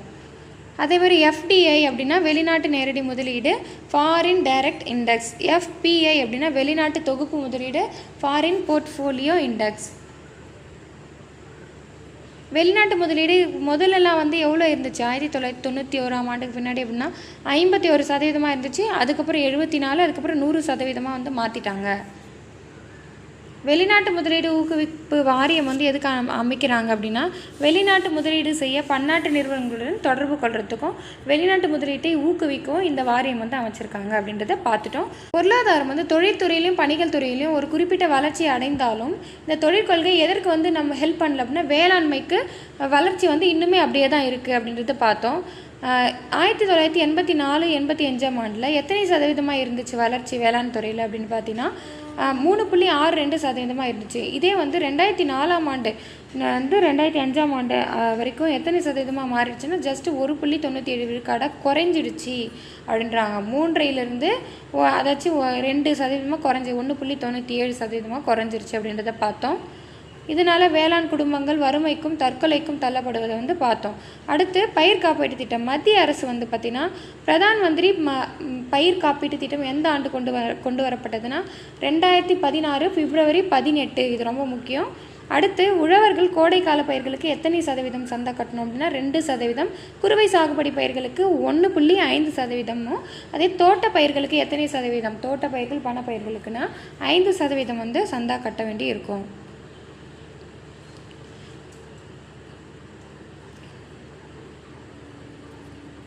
அடுத்து பழங்கள் உற்பத்தியில் இந்தியா வந்து உலக அளவில் மிகப்பெரிய உற்பத்தியாளராக இருக்குது. காய்கறிகள் உற்பத்தியில் எத்தனையாவது பெரிய உற்பத்தியாளராக விளங்குதுன்னா 2வது பெரிய உற்பத்தியாளராக விளங்குது. அடுத்து நம்ம அறுவடைக்கு பின்னாடி 25 முதல் 30% லாஸ் ஆகுது நமக்கு. அதனால் என்ன பண்ணுறாங்க, இதை தீர்க்கறதுக்கு இந்திய அரசும் வேளாண் அமைச்சகமும் என்ன பண்ணுறாங்க, கோல்டு ஸ்டோரேஜ் ஆர்டர் எந்த ஆண்டு உருவாக்கியிருக்காங்க, அதாச்சும் குளிர்பதன கிடங்கு ஆணை எந்த ஆண்டு உருவாக்கப்பட்டது அப்படின்னா 1964.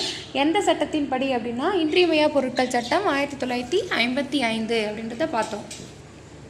உழவர் கடன் அட்டை திட்டம் எந்த ஆண்டு கொண்டு வரப்பட்டது? 1998 ஆண்டு. எந்த அமைப்பு இந்த உழவர் கடன் அட்டை திட்டத்தை வந்து தொடங்கியிருக்காங்க அப்படின்னா ஆர்பிஐயும் நபார்டு அமைப்பும் தொடங்கினாங்க. நபார்டு அப்படின்னா national bank for agricultural and rural development, இதுதான் வந்து நபார்டு. அடுத்து என்ன பார்த்தோம், ஐகேர் அப்படின்னா என்ன, Indian council of agricultural research. ஐகேரின் விரிவாக்கம் கேட்கறதுக்கு வாய்ப்பு இருக்குது. ஸோ இந்திய வேளாண் ஆராய்ச்சி கழகம் தான் ஐகேர் அப்படின்னு சொல்லிட்டு. 2012, 13, 14 ஆண்டில் என்ன பண்ணுறாங்க, ஒரு அறுவடைக்கு பின்ன எவ்வளோ லாஸ் ஆகுதுன்னு கணக்கிடுறாங்க. 92,651 கோடியாக இருக்குது அப்படின்னு சொல்லி கணக்கிட்டிருக்காங்க, லாஸஸ் மட்டுமே. இப்போது தானியங்கள் என்ன அப்படின்னு பார்த்தீங்கன்னா எவ்வளோ லாஸ் ஆகுது, 5-6%. பருப்பு வகைகள்லாம் எவ்வளோ லாஸ் ஆகுது, 6-8%. எண்ணெய் வித்துக்கள்லாம் 3-10%. பழங்கள் மற்றும் காய்கறிகள் எவ்வளோ லாஸ் ஆகுது பார்த்தோம், 5-16% பார்த்தோம். பால் 1%. மீன் வளம் வந்து நிலத்தில் 5% லாஸ் ஆகுதுன்னு பார்த்தோம். இதே கடலில் 10% லாஸ் ஆகுது. இறைச்சி 3% இருக்குது, கோழி வந்து 7% லாஸஸ் ஆகுது அப்படின்றத பார்த்தோம். உணவு பதப்படுத்தும் தொழிற்சாலையின் அமைச்சகம் MOFPI அப்படின்னு சொல்லிட்டு சொல்கிறாங்க. அடுத்து வேறு என்ன பார்த்தோம்,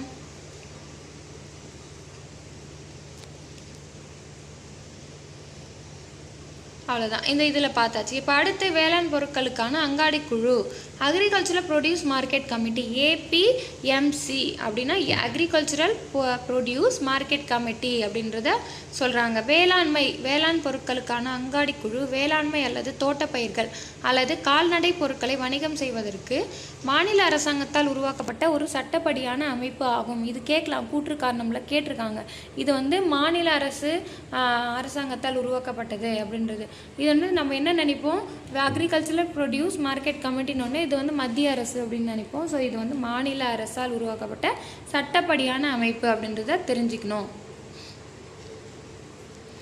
இதனுடைய பணிகள் வந்து கொடுத்துருக்காங்க பாருங்கள். ஜஸ்ட் என்னென்னா இந்த அரசு தனியார் கூட்டுறவு வந்து வளர்ச்சி பண்ணணும், அப்புறம் அங்காடி சார்ந்த விரிவாக்க பணிகளை வந்து செய்யணும், விலை நிர்ணயத்தில் வந்து பண்ணணும், வேளாண் உற்பத்திகளை விற்பனை செஞ்சு அதே நாளில் உழவர்களுக்கு பணம் செலுத்தணும் அப்படின்றது, அப்புறம் வேளாண் நடவடிக்கையை ஊக்குவிக்கணும் அப்படின்றது, புள்ளி விவரங்கள் அவ்வப்போது காட்சிப்படுது. இதெல்லாம் வந்து ஜஸ்ட் ஒரு பணிகளை வந்து தெரிஞ்சுக்கோங்க, அவ்வளோதான். சீர்திருத்தங்களுக்கு பிந்தைய வேளாண் நெருக்கடிகள் என்னென்ன அப்படின்னு பார்க்குறோம். இடுபொருட்களுடைய செலவு வந்து உயர்ந்துருச்சு. ஓகேங்களா. விதைகளே உழவர்களுக்கான மிகப்பெரிய உள்ளீடு பொருளாகும். அது விதைகளுக்கான அந்த பொருள் வந்து செலவு வந்து அதிகமாயிருச்சு. தாராளமயமாக்கல் மூலமாக இந்த விதைகள் அங்காடி உலகளாவிய வேளாண் தொழிலுக்கு திறந்து விடப்பட்டுச்சு. அதனால் வந்து கட்டுப்பாடுகள் வந்து தளர்த்தப்பட்டதுனால 2003 என்ன ஆச்சு, பல மாநில அரசு நிறுவனங்கள் ஃபுல்லாகவே மூடிட்டாங்க. மாநில அரசு நிறுவனங்கள்லாம் என்ன பண்ணாங்க, ஃபுல்லாக மூடிட்டாங்க. கட்டுப்பாடுகள்லாம் தளர்ந்துனோடனே இந்த உலக அளவில் வந்து அந்த வேளாண் தொழில் வந்து இதுவாயிருச்சு, ஓப்பன் பண்ணி விட்டாங்க இல்லையா. ஸோ அதனால் மாநில அரசாங்கம் அவங்களாம் இது பண்ண முடியல, அவங்களோட போட்டி போட்டு விற்க முடியல, அதனால் அவங்க மூடிட்டாங்க. இது வந்து உழவர்களை வந்து ரொம்ப பாதிச்சிச்சு. விலைகள்லாம் உயர்வு பண்ணிட்டாங்க. போலி விதைகளும் உருவாக்குறதுக்கான அந்த ஒரு சான்ஸும் இதுவாயிருச்சு. இதனால் வேளாண்மை அதிக அளவில் பாதிக்கப்பட்டுச்சு அப்படின்றத கொடுக்குறாங்க. அடுத்து வேளாண்மை மானிய குறைப்பு. என்ன பண்ணுறாங்க, மானியம் வந்து வழங்குவாங்க, அந்த மானியத்தெல்லாம் வந்து குறைச்சிட்டாங்க. உரங்களின் விலைகள் வந்து 300% விழுக்காடு அதிகரித்து போச்சு. மின் கட்டணங்களும் வந்து அதிகரிச்சிச்சு. ஆனால் வேளாண் பொருட்களுடைய விலை வந்து அப்படியே தான் இருந்துச்சு, அந்தளவுக்கு உயரலை அப்படின்னு சொல்கிறாங்க. அதான் வேளாண்மைக்கு மானியம் கொடுப்பாங்க, அது குறைஞ்சிச்சு அப்படின்னு சொல்லிட்டு எத்தனை சதவீதம் வந்து உரங்களின் விலை வந்து அதிகரிச்சிச்சு பார்த்துக்கோங்க. 300% வந்து விலை வந்து அதிகரிச்சிச்சு. உரத்துக்கான விலை அதிகரித்தா வேளாண் தொழில் செய்கிறவங்க எப்படி அவ்வளோ விலையை கொடுத்து உரங்களை வாங்கி அதை வந்து பயிர் செய்வாங்க. அதே மாதிரியே வந்து மின் கட்டணங்களும் அதிகரிச்சிச்சு. இது மின் கட்டணங்களும் அதிகரிக்கும். இது எல்லாமே விலை உயர ஆனால் வேளாண் பொருட்களுடைய விலை வந்து அப்படியே தான் இருந்துச்சு. இதனால் உழவர்கள் அதிக அளவில் பாதிக்கப்பட்டாங்க. அதே மாதிரி இறக்குமதி சுங்கவரி குறைப்பு. சுங்கவரியெல்லாம் வந்து குறைக்கிறாங்க. 2001ஆம் ஆண்டு என்ன பண்ணாங்க, 1500க்கும் மேற்பட்ட பொருட்களுடைய இறக்குமதி கட்டுப்பாடுகள் நீக்கிட்டாங்க. இதனால் பருத்தி, மிளகு முதலான பயிர்களுடைய விலைகள் ஆட்டோமேட்டிக்காக என்ன பண்ணுவாங்க, குறைஞ்சி போச்சு. அங்கேருந்து இறக்குமதி பண்ணாங்க, கம்மி ரேட்லேயே வந்து ஈஸியாக இறக்குமதி பண்ணுறாங்க அப்படின்னா ஆட்டோமேட்டிக்காக நம்ம உள்நாட்டில் இருக்கக்கூடிய அந்த விலை மிகுந்த பருத்தி, மிளகு எல்லாமே வந்து விலை வந்து டவுன் ஆயிடுச்சு. இதெல்லாம் வந்து நம்மளுக்கு மைனஸ் தான் அப்படின்றாங்க. கடன் வசதிகளை நிறுத்தி வைத்தல். எல்லா கடனையும் வழங்கக்கூடிய அந்த வசதிகள்லாம் என்ன பண்ணிட்டாங்க, நிறுத்தி வச்சுட்டாங்க. இதனால் வேளாண்மைக்கு போதுமான இதில் கடன் உதவியை அளிக்க முடியலை. இதனால் உழவர்கள் வந்து அதிக வட்டி வசூலிக்கக்கூடிய வட்டிக்காரர்களை சார்ந்திருக்க கட்டாயப்படுத்த வேண்டிய அவசியம் ஆயிடுச்சு. ஸோ வேளாண்மையில் பல நெருக்கடி ஏற்பட்டுச்சு இந்த தொழில்துறை சீர்திருத்தங்களால். அடுத்து வணிக கொள்கை சீர்திருத்தங்கள். வேளாண்மையில் என்னென்ன அப்படின்னு பார்த்தோம். இப்போ வணிகத்தில் என்னென்னு பார்க்குறோம். தடையில்லா இறக்குமதி ஏற்றுமதி. 1991ஆம் ஆண்டுக்கு முன்னாடி வரைக்கும் இறக்குமதியாக இருந்து ஒரு கண்ட்ரோலபிளாக இருந்துச்சு. இதே வந்து ஏப்ரல் 1, 1992க்கு அப்புறம் என்ன ஆச்சு அப்படின்னா புதிய வர்த்தக கொள்கையின்படி, அதாச்சும் வர்த்தக கொள்கை புதுசாக உருவாக்கியிருப்பாங்க. எந்த ஆண்டுனா ஏப்ரல் 1, 1992. அந்த கொள்கையின்படி என்ன ஆச்சு அப்படின்னா ஏறத்தாழ அனைத்து பண்டங்களுக்குமான இறக்குமதி தடை செஞ்சுட்டாங்க. 71 பொருட்கள் மட்டுமே தடை செய்யப்பட்ட பட்டியலில் இருந்துச்சு அப்படின்றத சொல்கிறாங்க. இறக்குமதியெல்லாம் வந்து தடை நீக்கப்பட்டது. இறக்குமதிக்கு இத்தனை பொருட்களுக்கு தடை விதிச்சிருந்திருப்பாங்க அதுக்கு முன்னாடி வரைக்கும். இந்த வர்த்தக கொள்கை உருவாக்கின அதுக்கப்புறம் வெறும் 71 பொருட்கள் மட்டுமே தடை செஞ்ச பட்டியலில் இருந்துச்சு. மற்றது எல்லாமே வந்து ஃப்ரீயாக எல்லாமே இறக்குமதி பண்ணிக்கலாம், அந்த மாதிரி ஆயிடுச்சு. ஸோ வர்த்தக கொள்கை எந்த ஆண்டுன்றது முக்கியம். ஏப்ரல் 1, 1992. அதுக்கடுத்து சுங்க கட்டண அமைப்பும் அளவு கட்டுப்பாடுகளை நீக்குதலும். ராஜா செல்லையா குழு அறிக்கையின்படி என்ன பண்ணுவாங்க, அதிகமான இறக்குமதிக்கான தீர்வுகளை ரொம்ப குறைச்சிட்டாங்க. அதே மாதிரி உச்சளவாக இருந்த 50% வந்து 50% வரைக்கும் குறைக்கலாம் அப்படின்னு முடிவு பண்ணிட்டாங்க. யார் குழுவின் அறிக்கையின்படி ராஜா செல்லையா வந்து சுங்க கட்டணத்தை குறைச்சிட்டாரு. எத்தனை சதவீதம், 50% வரைக்கும் அப்படின்னு ஞாபகம் வச்சுக்கணும். 1991-92ஆம் ஆண்டுக்கான நிதி அறிக்கையில் இறக்குமதி வரி 300 விழுக்காட்டிலேருந்து 150 விழுக்காடு குறைச்சிட்டாங்க அப்படின்னு கொடுத்துருக்காங்க. 300% இறக்குமதி வரி இருந்துச்சு, அது எவ்வளோ குறைச்சிட்டாங்க, பாதிக்கு பாதி 150% குறைச்சிட்டாங்க. ஆட்டோமேட்டிக்காக இறக்குமதி பண்ணுறது ஈஸி பண்ணிட்டாங்க அப்படின்றது நம்மளுக்கு தெரிய வருது. சுங்க வரியும் குறைச்சிட்டாங்க, இந்த மாதிரி இறக்குமதி வரியும் குறைச்சிட்டாங்க அப்படின்றத சொல்கிறாங்க. ஏற்றுமதி இறக்குமதி கொள்கை. வணிக மற்றும் தொழில்துறை அமைச்சகம் வந்து என்ன பண்ணுறாங்க, 2015ஆம் ஆண்டு ஏப்ரல் 1 என்ன பண்ணுறாங்கன்னா ஒரு புதிய வெளிநாட்டு கொள்கையை வந்து கொண்டு வராங்க. ஆண்டு ஞாபகம் வச்சுக்கோங்க, 2015 ஏப்ரல் 1. இந்த கொள்கை என்ன சொல்லுது அப்படின்னா இந்தியாவில் தயாரிப்பு, மேக் இன் இந்தியா, மின்னணு இந்தியா, டிஜிட்டல் இந்தியா அப்படின்ற திட்டங்களுக்கு ஆதரவு அளிக்கிறாங்க. அதுதான் இந்த கொள்கையினுடைய முக்கிய நோக்கமாக இருந்துச்சு. ஸோ என்ன கொள்கை, ஏற்றுமதி இறக்குமதி கொள்கை ஆண்டு எப்போ, 2015 ஏப்ரல் 1 இதுதான் ஞாபகம் வச்சுக்கணும். இதுதான் வந்து மேக் இன் இந்தியாவுக்கும் டிஜிட்டல் இந்தியாவுக்கும் ஆதரவளிக்கிறாங்க. சிறப்பு கூறுகள் என்னென்ன கொடுத்துருக்காங்க பாருங்கள். ஏற்றுமதி உதவிகளை 25% அளவு குறைக்கவும் இந்திய பொருட்களை ஊக்குவிக்கிறதும் இந்திய தயாரிப்பு அப்படின்ற கருத்து வந்து உருவாக்குறாங்க.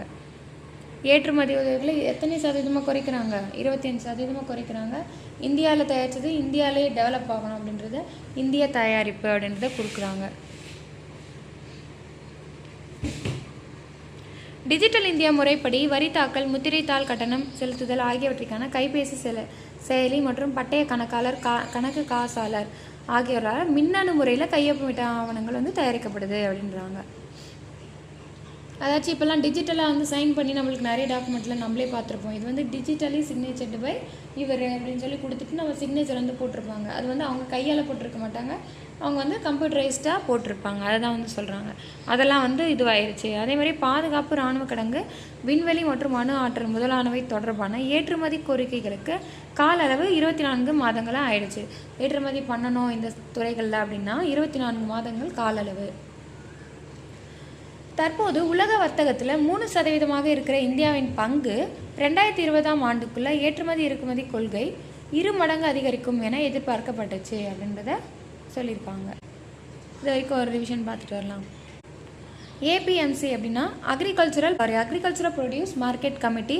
இது ஒரு மாநில அரசாங்கத்தால் உருவாக்கப்பட்ட எப்படிப்பட்ட அமைப்பு அப்படின்னு கேட்டாங்கன்னா சட்டப்படியான ஒரு அமைப்பு. உழவர்களுக்கான மிகப்பெரிய உள்ளீடு எதுனா விதை தான்.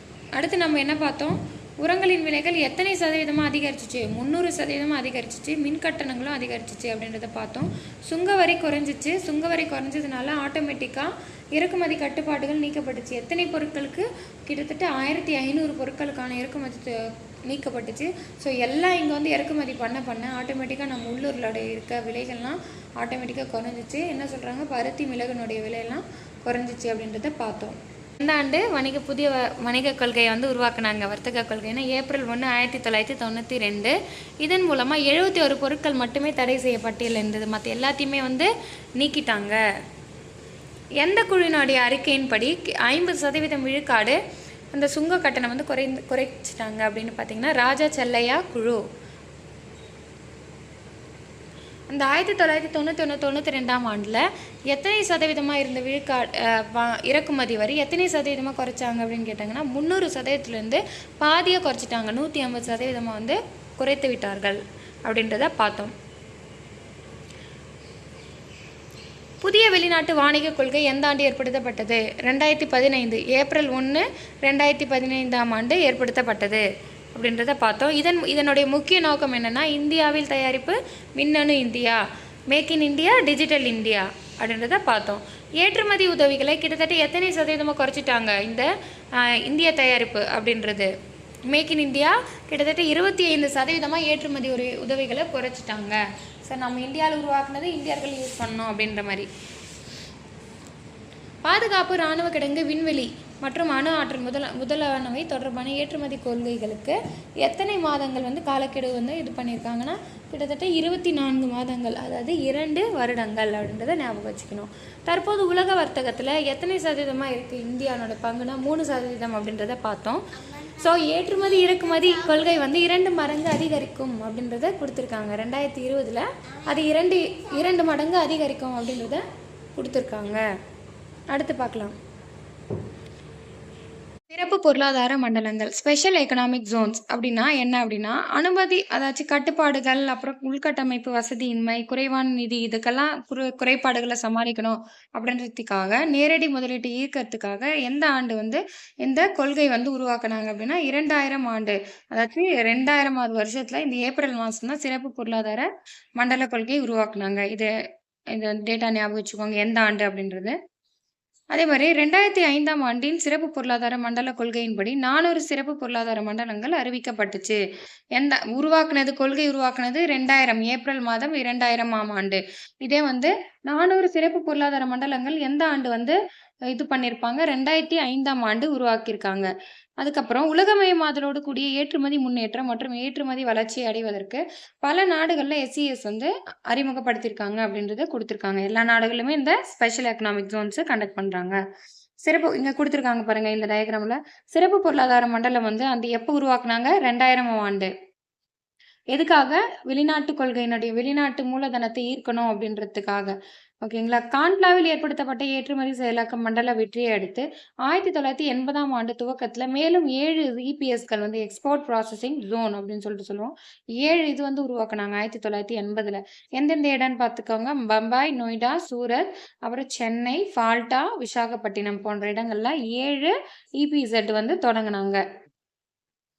இந்திய அரசு காண்ட்லா என்னும் இடத்தில் துவங்கியது. ஆசியாவின் முதல் ஏற்றுமதி செயலாக்க மண்டலம் எக்ஸ்போர்ட் ப்ராசஸிங் ஜோன் எப்போ எந்த ஆண்டு துவக்குனாங்க அப்படின்னா 1965ஆம் ஆண்டு. காண்ட்லா எங்க இருக்கு அப்படின்னா குஜராத்ல வந்து இருக்கு. ஸோ இந்த டேட்டா ரொம்ப முக்கியம். அதே தான் இங்க குடுத்துருக்காங்க பாருங்க. முதல் ஏற்றுமதி அதாச்சு எக்ஸ்போர்ட் ஏற்றுமதி செயலாக்க மண்டலம் எக்ஸ்போர்ட் ப்ராசஸிங் ஜோன் ஃபர்ஸ்ட் ஆசியாலேயே 1965ஆம் ஆண்டு காண்ட்லாவை தான் முதலா ஏற்றுமதி செயலாக்க மண்டலம் உருவாக்குனாங்க.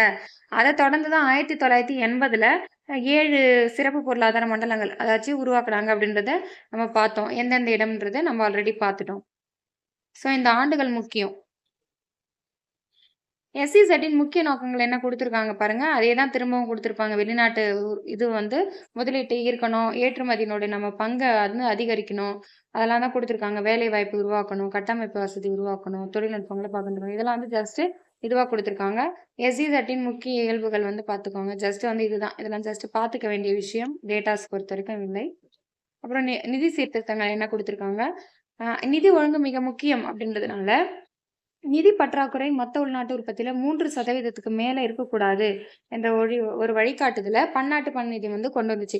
எத்தனை சதவீதத்துக்கு மேல இருக்கக்கூடாது ஒரு பற்றாக்குறையா இருக்குன்னா 3% மேல போச்சுன்னா அது வந்து அது வந்து நம்மளுக்கு வந்து நஷ்டத்துல போயிடும் அப்படின்னு சொல்லி ஐஎம்எஃப் வந்து நம்மளுக்கு ஒரு இது கொடுத்துருக்காங்க.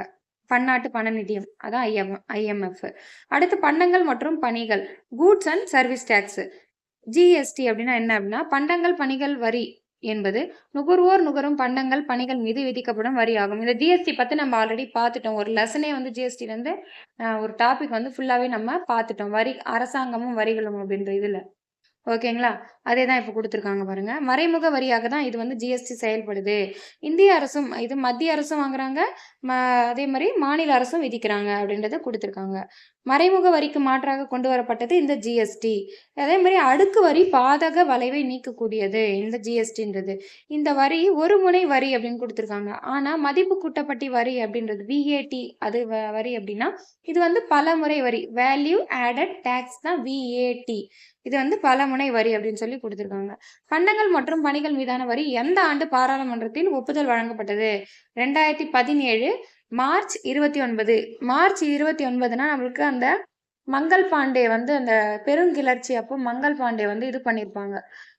என்ன பண்ணியிருப்பாங்க? சுட்டு வீழ்த்திருப்பாங்க அவங்களுடைய உயர் அதிகாரி. அந்த நாளே தான் சேம் அதே நாள் தான் மார்ச் 29 2017. ஆண்டு மட்டும் வேற. அது 1857 இது 2017. ஜஸ்ட் இதை பார்த்துக்கோங்க கம்பேர் பண்ணி படிக்கிறதுனால. 2017ஆம் ஆண்டு ஜூலை திங்கள் முதல் நாள் நடைமுறைக்கு வந்தது. ஜூலை மாதம் ஃபர்ஸ்ட் 1ஆம் தேதி தான் வந்து நடைமுறைக்கு வந்துச்சு. பாராளுமன்றத்தில் ஒப்புதல் வழங்கினது ஒரு நாள், நடைமுறைக்கு வந்தது வேறொரு நாள். தற்போதைய வரி விகிதங்கள் எத்தனைன்னா 5 வரி விகிதங்கள் இருக்கு. என்னன்னா 0%, 5%, 12%, 18%, 28%. இதெல்லாம் வந்து வரி விகிதங்கள். ஜிஎஸ்டியினுடைய நன்மைகள் கொடுத்துருக்காங்க. அடுக்கு வரி விளைவுகளை நீக்குது அப்படின்றாங்க. அதுக்கப்புறம் ஒருமுனை வரியா இருக்கு. பதிவுக்கான வாசலா வந்து இருக்குது. சிறிய நிறுவனங்களுக்கான கலவை திட்டங்களை உருவாக்குது. இணைய வழி வசதி மூலம் எளிமைப்படுத்தப்பட்டிருக்கு ஜிஎஸ்டி. அதே மாதிரி மின்னணு வணிகம் வரையறுக்கப்பட்டுள்ளது. இது என்னது அடுக்கு வரி விளைவுகளை நீக்குது அப்படின்னா இப்போ ஜிஎஸ்டி போட்டிருக்காங்க அப்படின்னா இந்த ஒரு மதிப்பு கூட்டப்பட்டு ஒரு பொருள் உருவாகுதுன்னா அந்த அடுக்கடுக்கா இந்த இப்போ ஒரு பிஸ்கெட் உருவாகுது அப்படின்னா மைதாக்கு ஒரு இது, அப்புறம் சர்க்கரைக்கு ஒரு இது, பால் தண்ணிக்கெல்லாம் தனித்தனியா ஒரு வரி போடாம மொத்தமா சேர்த்து ஜிஎஸ்டின்ட்டு ஒரே ஒரு பிஸ்கெட் ஒரு இதுக்கு ஒரே வரியா தான் போடுறாங்க. அதான் ஒரே ஒருமுனை வரி அப்படின்றாங்க. இது வந்து அடுக்கு விளைவுகளை நீக்குது அப்படின்றாங்க. புரியுதுங்களா இந்த கான்செப்ட்? தளவாடங்களின் திறன் அதிகப்படுத்தப்பட்டுள்ளது. அமைப்பு முறையற்ற துறையை ஒழுங்குபடுத்துகிறது. இதெல்லாம் ஜிஎஸ்டியினுடைய நன்மைகள். பணமும் நிதித்துறை சீர்திருத்தமும். ரொக்க இருப்பு வீதம் என்ன அப்படி கொடுத்துருக்காங்க பாருங்க. 1991ஆம் ஆண்டு நரசிம்மம் குழு பரிந்துரையின்படி சட்ட ரீதியான நீர்மை விகிதம் ஸ்டாச்சுச்சரி லிக்விடிட்டி ரேஷியோ எஸ்எல்ஆர் அப்படின்னா என்ன அப்படின்னா அடுத்து கொடுத்துருப்பாங்க பாருங்க. ரொக்க இருப்பு வீதம் அப்படின்னா என்ன அப்படின்னா கேஷ் ரிசர்வ் ரேஷியோ. இது ரெண்டுத்துக்கும் அந்த விரிவாக்கம் பார்த்து வச்சுக்கோங்க, ரொம்ப இம்பார்ட்டன்ட்டு. எஸ்எல்ஆரும் அந்த சிஆர்ஆர் விகிதங்களும் ரொம்ப அதிகமாக இருந்துச்சு 1991க்கு முன்னாடி. அதுக்கப்புறம் 3 ஆண்டு கால அளவில் இந்த விகிதத்தை 38.5%லேருந்து 25%மாக குறைச்சிட்டாங்க. எத்தனை? 38.5லேருந்து 25%மாக குறைக்க முயற்சி மேற்கொள்ளப்பட்டது. அதே மாதிரி சிஆர்ஆர் விகிதத்தையும் 4 ஆண்டுகளில் 3லேருந்து 5%மாக குறைக்கணும் அப்படின்றத சொல்றாங்க. இந்த சதவீதம்லாம் பார்த்துக்கோங்க. வட்டி விகித தளர்வு அடுத்த ரிவிஷன் பண்ணும்போது இன்னொரு முறை பார்த்தா உங்களுக்கு ஓரளவுக்கு அண்டர்ஸ்டாண்ட் ஆயிடும். இந்திய ரிசர்வ் வங்கி வந்து கட்டுப்பாட்டில் வச்சுட்டு இருந்தாங்க வைப்புகளுக்கான வட்டி வீதமும் வங்கி கடன்களுக்கான வட்டி வீதமும். ஆனால் தற்போது அவை வந்து நீக்கிட்டாங்க அப்படின்றத சொல்றாங்க. நரசிம்மம் குழு அறிக்கையின்படி வாரா கடனையும் சொத்து மதிப்பினையும் கணக்கிட புதிய விதிமுறைகளும் உருவாக்குனாங்க அப்படின்றத சொல்லியிருக்காங்க. தொகுப்புரை வந்துட்டோம். லெசனுடைய ஃபைனல் பார்ட்டு. ஒரு நாட்டு பொருளாதாரத்தின் அளவே அந்த நாட்டினுடைய அரசியல் பொருளாதார வலிமையை நிர்ணயிக்கும் அப்படின்னா இந்தியா 1991ஆம் ஆண்டுக்கு அப்புறமா வந்து நல்லாவே உண்மையாவே வளர்ச்சி அடைஞ்சிருக்கு அப்படின்னு சொல்லியிருக்காங்க. 2015-16ஆம் ஆண்டுல $2 trillion வந்து கடந்திருக்கு. ஸோ நம்ம இந்தியாவில் பொருளாதாரம் $2 trillion எந்த ஆண்டு கடந்தது? 2015-16. ஸோ ஜிடிபியை பொறுத்து நமது நாடு தற்போது 9வது இடத்தில் உள்ளது. அதாவது நம்ம நாடு 7வது இடத்தில் உள்ளது அப்படின்னு படிச்சிருப்போம். இதில் வந்து 9வது அப்படின்னு கொடுத்துருக்காங்க. ஜஸ்ட் பார்த்துக்கோங்க என்ன அப்படின்றது.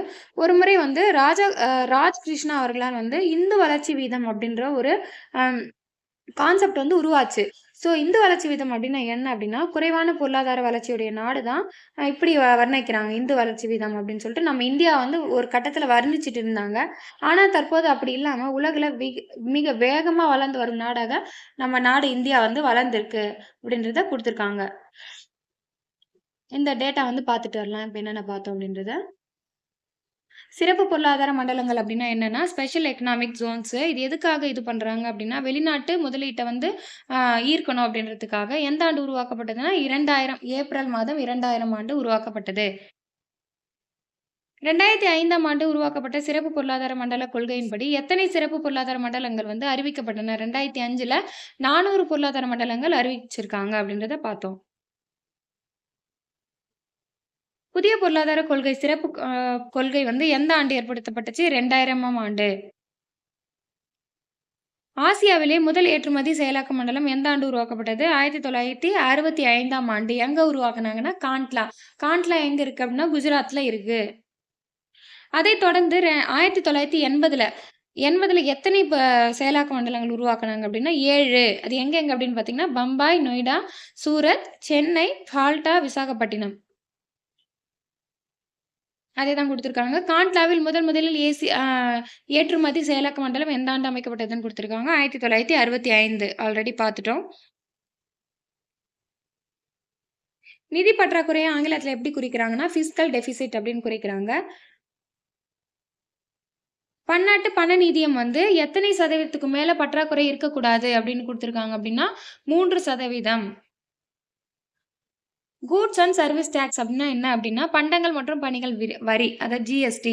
இது எதுக்காகனா நுகர்வோர் நுகரும் பண்டங்கள் மற்றும் பணிகள் மீது விதிக்கப்படும் வரி அப்படின்னு பார்த்துட்டோம். இதை வந்து எப்படி இது வந்து நேர்முக வரியா மறைமுக வரியா அப்படின்னா மறைமுக வரி. இது வந்து எந்த அரசு வந்து விதிக்கிறாங்க அப்படின்னா மத்திய அரசும் விதிக்கிறாங்க, மாநில அரசும் விதிக்கிறாங்க, 2 பேருமே விதிக்கிறாங்க. எந்த வரிக்கு மாற்றாக கொண்டு வரப்பட்டதுன்னா மறைமுக வரிக்கு மாற்றாக கொண்டு வரப்பட்டது. அதே மாதிரி இது வந்து எந்த வரி பாதக விளைவை நீக்குதுன்னா அடுக்கு வரி பாதக விளைவை நீக்குது. இது வந்து ஒரு முனை வரி அப்படின்னு பார்த்தோம். மதிப்பு கூட்டப்பட்ட வரி வந்து பலமுனை வரி அப்படின்னு கொடுத்துருக்காங்க. எந்த ஆண்டு ஜிஎஸ்டி பாராளுமன்றத்தில் ஒப்புதல் அளிக்கப்பட்டதுன்னா 2017 மார்ச் 29. எந்த ஆண்டு நடைமுறைக்கு வருதுன்னா ஜூலை 1, 2017. இது வந்து வரி விகிதங்கள் மொத்தம் எத்தனைன்னா 5, 0%, 5%, 12%, 18%, 28%. ரொக்க இருப்பு வீதம் அப்படின்னா என்ன அப்படின்னா ஸ்டேட் கேஷ் ரிசர்வ் ரேஷியோ அப்படின்றோம். இதே வந்து எஸ்எல்ஆர் அப்படின்னா ஸ்டாச்சுட்டரி லிக்விடிட்டி ரேஷியோ, சட்ட ரீதியான நீர்மை விகிதம் அப்படின்றோம். எந்த குழு வந்து இது பண்ணியிருப்பாங்க? நரசிம்மம் குழு. ஆண்டு வந்து 1991. இது வந்து விகிதங்கள்லாம் வந்து குறைச்சிருப்பாங்க. எவ்வளோ குறிச்சிருக்காங்க பாருங்க. எஸ்எல்ஆர் வந்து 38.5% 25% குறைச்சிட்டாங்க. அதே மாதிரி சிஆர்ஆர் கேஷ் ரிசர்வ் ரேஷியோ வந்து எவ்வளோ குறைச்சிட்டாங்க? 3.5% குறைச்சிருப்பாங்க. அதான் எஸ்எல்ஆர்னா ஒண்ணும் கிடையாது. நம்ம கடன் வழங்குறாங்க, நம்ம லோன் குடுக்குறாங்க அப்படின்னா, ஒரு பர்ட்டிகுலர் சொத்து இல்ல ஏதாச்சும் ஒரு அசையும் சொத்து, அசையா சொத்து ஏதாச்சும் ஒரு டாக்குமெண்ட் இருந்தா தான் நமக்கு இப்ப வீடு வச்சுட்டு லோன் வாங்குவாங்க. நிலம் இருக்குன்னா நிலத்துக்காக லோன் வாங்குவாங்க. அதெல்லாம் வந்து அதுதான் வந்து எஸ்எல்ஆர் அப்படின்றாங்க. வட்டி விகித தளர்வு அப்படின்னா என்ன அப்படின்னா, வைப்புகளுக்கான வட்டி வங்கி கடன் கடன் குடுக்குறாங்க. அதுக்கான வட்டி எல்லாம் முன்னாடி ஆர்பிஐ கண்ட்ரோல்ல வச்சிருந்தாங்க அப்படின்றத குடுத்துருக்காங்க. ஆனா இப்போ அத வந்து தளர்த்திட்டாங்க அப்படின்றத குடுக்குறாங்க. எந்த குழு அறிக்கையின்படி வாரா கடனையும், சொத்து மதிப்பினையும் கணக்கிட புதிய விதிமுறைகள் வகுக்கப்பட்டது அப்படின்னா, நரசிம்மம் குழு. 2015, 16ஆம் ஆண்டுல ஜிடிபியின் அளவு அளவு எவ்வளவு இருந்துச்சுன்னா, $2 டிரில்லியன் இருந்தது. டாலரை கடந்தது. ஜிடிபிய பொறுத்து நமது நாடு தற்போது எத்தனையாவது இடத்தில் இருக்குன்னா, 9வது இடம் குடுத்திருக்காங்க. இந்து வளர்ச்சி வீதம் அப்படின்ற ஒரு கொள்கை யாரால் உருவாக்கப்பட்டதுன்னா, டாக்டர் ராஜ் கிருஷ்ணா. அந்த அடிப்படையில குறைவான வளர்ச்சியுடைய நாடு என்று இந்தியா வர்ணிக்கப்பட்டது முன்னாடி. தற்போது இப்போ இந்தியா வந்து எப்படி இருக்கு? மிக வேகமாக வளரும் நாடுகளில் ஒன்றாக இருக்கு அப்படின்றத பார்த்து ரிவிஷன் பண்ணி முடிச்சு விட்டோம். பாடம் முடிக்கப்பட்டது. இருந்தாலும் இந்த சொற்களஞ்சியம்ல இது குடுத்துருக்காங்க பாருங்க. தாராளமயமாதல் அப்டின்னா என்ன? குளிர்பதன சேமிப்பு கிடங்கு அப்டின்னா என்ன? அப்டின்னு குடுத்துருக்காங்க. ஜஸ்ட் வந்து பார்த்துடலாம். தாராளமயமாதல்ல என்ன பார்த்துட்டோம்? சமூக கொள்கை களின் அரசு கட்டுப்பாடுகள நீக்கத்தான் தாராளமயமாதல். தனியார் மயமாதல்னா தனியாருக்கு அதிக வாய்ப்பு அளிக்கிறது தான் தனியார் மயமாதல். உலகமயமாதல்னா உலக நாடுகளின் பொருளாதாரத்த வந்து ஒருங்கிணைச்சு வரிகள வந்து குறைப்பது தான். முதலீட்டு குறைப்புனா தனது சொத்த வந்து விக்கிறது தான். அரசு தனது சொத்தை விற்பது முதலீட்டு குறைப்பு. தொழில் உரிமம் விலக்கு அப்படின்னா என்ன அப்படின்னா, அரசின் கட்டுப்பாடுகள் உரிமங்களை நீக்குது தான் வந்து தொழில் உரிமம் விலக்கு. வெளிநாட்டு நேரடி முதலீடுனா, வெளிநாட்டர்கள் செய்யும் முதலீடு. வெளிநாட்டு தனியார் முதலீடுனா, வெளிநாட்டு தொகுப்பு முதலீடு அப்படின்றத பார்த்தோம். குளிர்பதன சேமிப்பு கிடங்கு அப்படின்னா ஒண்ணும் இல்ல அப்படின்னா, வேளாண்மை பொருட்கள் கெட்டுப் போகாமல் இருப்பதற்கான ஒரு அமைக்கப்பட்ட கிடங்கு தான் குளிர்பதன கிடங்கு. எஸ்இசெட் அப்படின்னா என்ன அப்படின்னா, சிறப்பு பொருளாதார மண்டலங்கள் ஆல்ரெடி பார்த்துட்டோம். சட்டப்பூர்வ இருப்பு விகிதம் அப்படின்னா என்ன? எஸ்எல்ஆர்னா பார்த்துட்டோம். ஓகேங்களா? ஓகே. Thank you.